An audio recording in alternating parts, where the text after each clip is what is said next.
Hi everyone, আসসালামু আলাইকুম। কেমন আছেন সবাই? আলহামদুলিল্লাহ, আমরাও আল্লাহর রহমতে ভালোই আছি।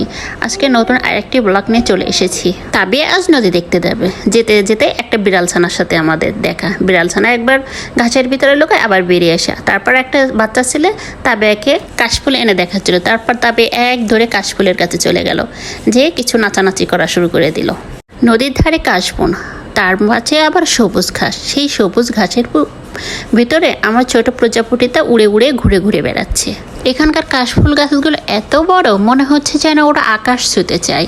আমার সোনামণিটাও যে তার কাছে যে নাচানাচি করতেছে।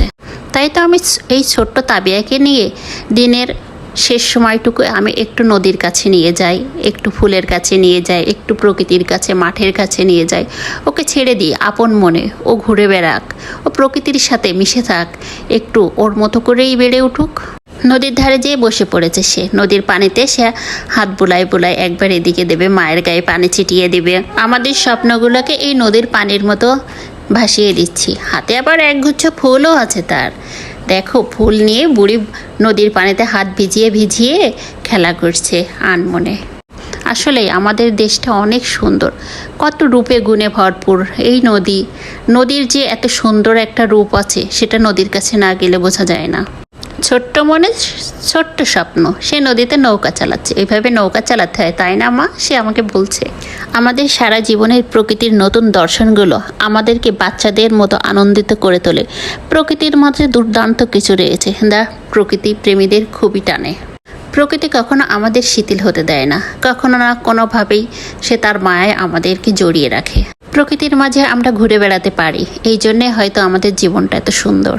প্রকৃতির সৌন্দর্য এমন একটা সৌন্দর্য যা কৃতজ্ঞতা প্রকাশ করে শেষ করা যায় না।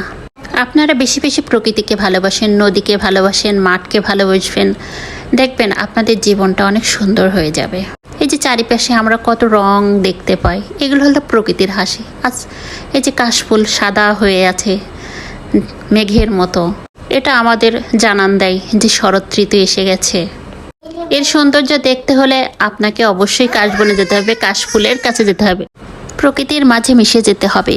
প্রকৃতির এক অভ্যন্তরীণ সৌন্দর্য আছে যা সবার চোখে ধরা দেয় না।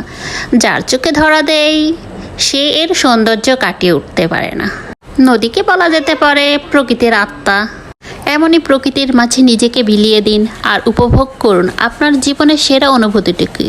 প্রকৃতির ফুটন্ত প্রতিটি ফুলই আপনাকে নতুন করে জাগিয়ে তুলবে। প্রকৃতি তার মাঝে মাঝে তার সৌন্দর্যগুলো প্রকাশ করে ফুলের মাধ্যমে।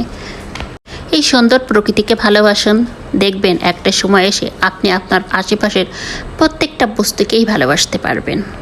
সৌন্দর্যের তো কোনো জাত হয় না, সে তো সদাই মুক্ত থাকে। তো আজ এই পর্যন্ত, সবাই ভালো থাকবেন, সুস্থ থাকবেন, আমাদের জন্য দোয়া করবেন।